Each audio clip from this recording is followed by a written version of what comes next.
First, it was people with names like Ernst and Gertrude and Otto, mostly German immigrants. It's still about people with names like Joel and Deepsha and Chris and Lewi. Just like those who began Saint Trinity, some of these people are also new to America, but some have been here their entire lives. Today's people come with many of the same challenges and opportunities as the group that began Saint Trinity 167 years ago. They too are seeking to belong, to serve, and to grow as disciples of Jesus. That's what Saint Trinity has always been about, God's people gathered together into a community that loves and cares for each other, where the good things of God are received and shared by many. From its very beginning, the people of Saint Trinity had a vision to be the light, life, and hope of Jesus to each other, but also to their neighbors in the world. And so 5 families gathered to form Saint Trinity Lutheran Church. They started a school for their children, helped plant what became Lutheran Hospital, welcomed neighborhood kids to Sunday school, and began a Spanish sermon for local immigrants. As the congregation grew, so did its needs. In 1872, they built the sanctuary that is still in use today for worship. The first 100 years weren't always easy, but God blessed their work. By the centennial anniversary, more than 1,000 people called the church at Vermont and Koeln home.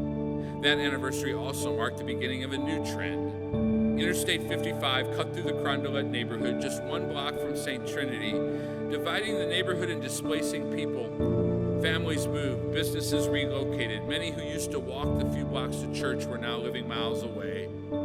Over the next 50 years, people still gathered and God's gifts were still freely given, shared, and experienced. But keeping Saint Trinity going became more difficult. So great were the challenges that by 2010, the faithful people that were still gathered were making tough decisions to close the doors forever. But God had a different plan. God did not abandon Saint Trinity or the quirky little neighborhood in South St. Louis. He sent new leaders, a renewed vision for mission, eager to hand, and generous givers to fund the work. The mission moved forward. But in just a few moments on a Friday night in December of 2021, it seemed as if all the effort would be destroyed. A mini tornado ripped through the neighborhood, doing significant structural damage to the building. The next week, a subsequent fire added to the challenges. But again, God sometimes chooses to invest in places we would abandon.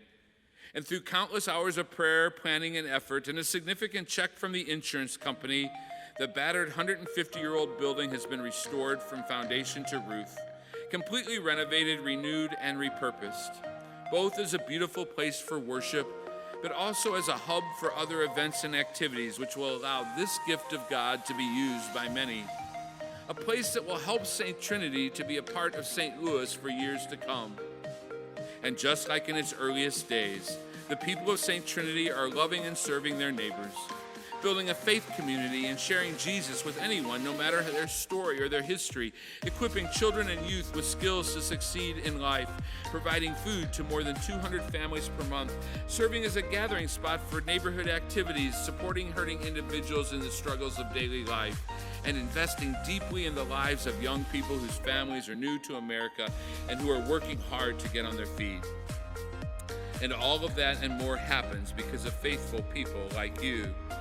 You could be like John, a retired attorney. He sets aside Monday afternoons to help middle school kids succeed by assisting with their homework and being their friend. Or like Grant, a college student who spends Friday nights playing basketball with teenagers and showing them what it looks like to be a young man who follows Jesus. Or you could be like Mark, whose faith, fitness, and friends group collected food to help feed hungry people. Or maybe God has made you a George or a Jay or a Phyllis, whose financial means allows them to be generously supporting this work. It's sometimes difficult to measure impact at places like St. Trinity. The crowds aren't always huge, the dollars aren't often abundant, the volunteers can be in short supply. But that doesn't mean God isn't up to something. Tahaya being led to faith and baptism by her friend Nabashima. A joyfully diverse group of new people becoming part of St. Trinity. Bill, who lives down the block, just keeps saying, "This place is my family." 10-year-old Elios giving gray-haired Don a hug on Sunday morning, and hungry families receiving help to meet the need. The list is long, but sometimes you have to look closely to see it. It's the story of God's faithfulness at St. Trinity. That story continues because of the grace of God and the gifts, service, prayers of countless people in St. Louis and around the country. If this story of God at work stirs something in you, we invite you to join us. Whether it's an individual, an organization, or a congregation, there are many ways to partner in this work.